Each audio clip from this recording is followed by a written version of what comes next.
Akcinė bendrovė Panevėžio keliai. Čia kelio pradžia. Projekto transeuropinio tinklo kelias E85.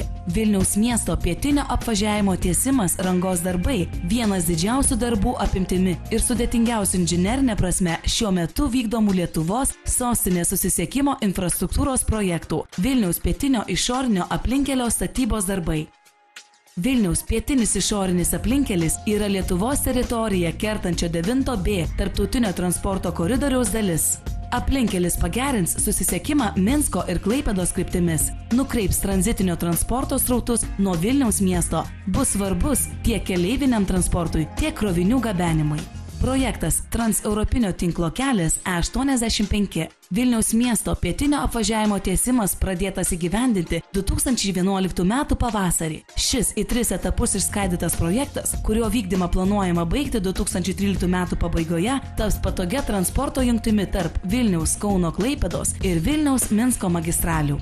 Vilniaus pietinio aplinkelio projektą parengė įmonė Vilniaus planas ir bendrovė Kel projektas.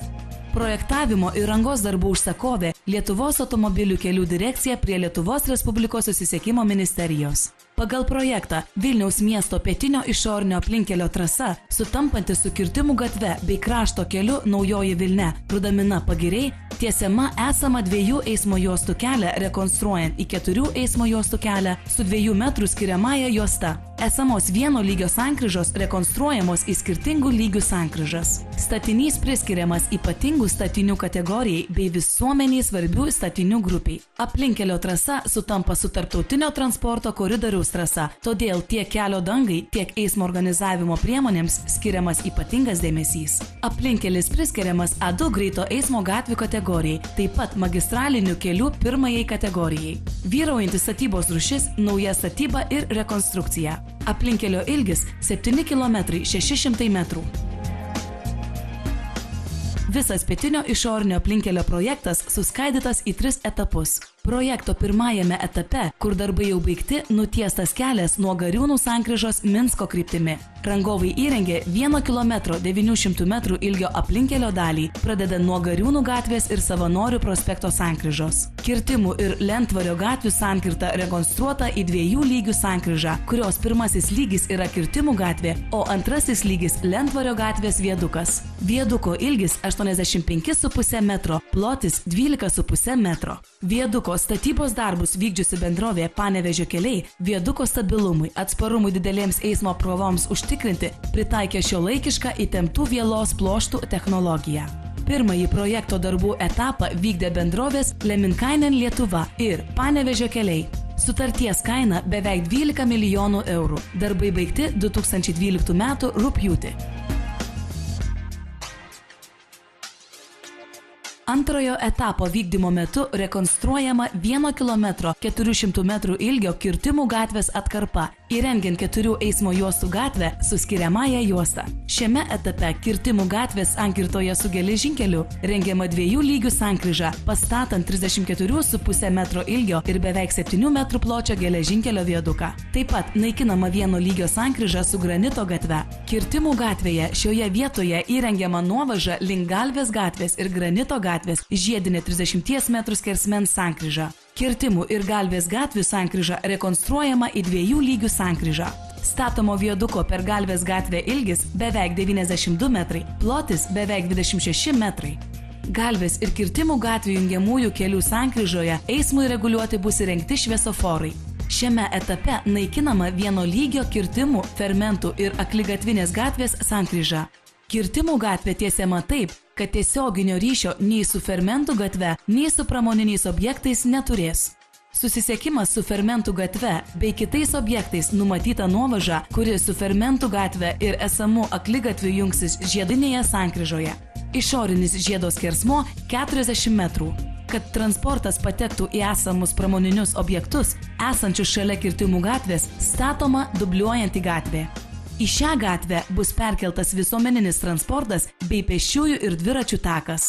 Visoje rekonstruojamoje Kirtimų gatvės atkarpoje skiriamojoje juostoje rengiami atitvarai, panaikinant galimybę apsisukti ar atlikti kairiuosius posūkius. Pėsčiųjų ir dviračių takas tiesiamas vakarinėje Kirtimų gatvės pusėje. Taip pat statomas 40 metrų ilgio ir 4 metrų pločio pėsčiųjų viadukas, kuris sujungs pėsčiųjų ir dviračių takus. Antrajam projekto etapui priklauso ir rekonstruojamas transporto mazgas, kur Kirtimų gatvė kertasi su veikiančia geležinkelio linija Vilnius-Kaunas. Senąjį viaduką rangovai demontavo ir stato naują 264 metrų ilgio estakadą virš esamo geležinkelio, toliau pratęsiant ją ir virš perspektyvinės geležinkelio linijos. Tai ilgiausia estakada Vilniaus pietinėme išorinėme aplinkelyje ir viena ilgiausių estakadų sostinėje. Estakada suprojektuota iš 2 dalių. Siauresnioji 13 metrų pločio dalis bus skirta įvažiavimui į Vilniaus miestą, o platesnioji 16 metrų pločio dalis bus skirta išvažiavimui iš miesto. Estakados 2 dalių plotis su šalitilčiais 30 metrų, ilgiausias tarpatramis siekia 42 metrus. 264 metrų ilgio estakados perdangos betonavimo pirmojo etapo darbai pradėti 2012 m. rugpjūtį.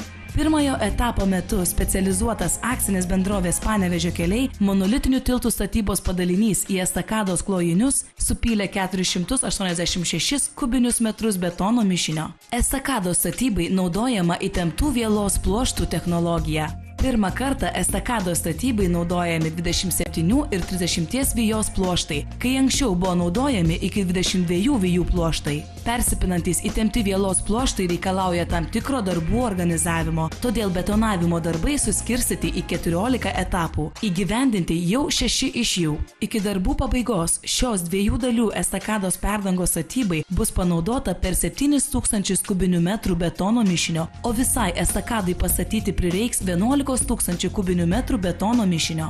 Šiuolaikiška įtemptų vielos pluoštų technologija garantuoja estakados stabilumą, atsparumą didelėms eismo apkrovoms. Vilniaus pietinio išorinio aplinkelio statybos antrojo etapo rangos darbus vykdo jungtinės veiklos pagrindų apsijungusios 3 šalies įmonės – Panevėžio keliai, Lemminkainen Lietuva ir Kauno tiltai. Darbų kaina – 24 milijonai eurų.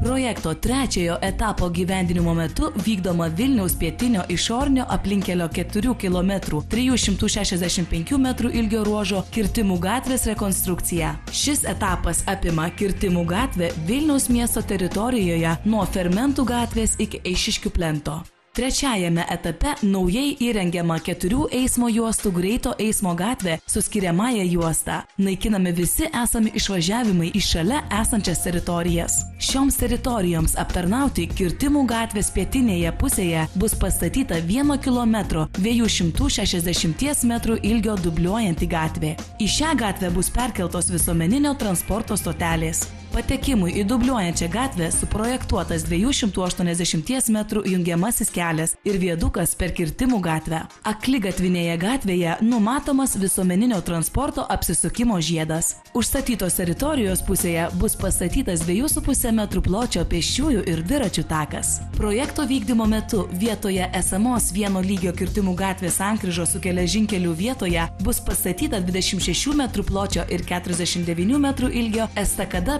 per geležinkelį. Dėl eismo saugumo Kirtimų gatvės nuovažos, Krantinės gatvės ir jungiamo kelio sankryžą numatoma įrengti žiedinio tipo. Trečio etapo pabaigoje Kirtimų gatvės įvažiavimui į Vaidotų gyvenvietės Krantines ir Parko gatves numatytas įrengti tunelis. Tunelio perdangos 15 metrų pločio ir 30 metrų ilgio. Rangos darbus aplinkelio trečiajame etape vykdo bendrovė Panevėžio keliai su partneriu Kauno tiltai. Darbų kaina 26 milijonai eurų. Darbai bus atlikti iki 2013 metų pabaigos.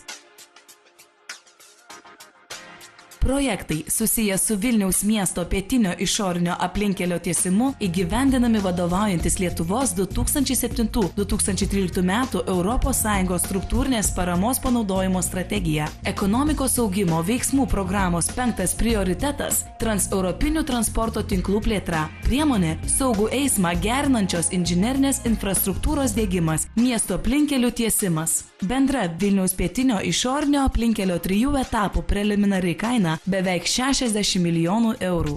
15% siekia Lietuvos valstybės indėlis. 85% projekto išlaidų finansuojami ES paramos lėšomis.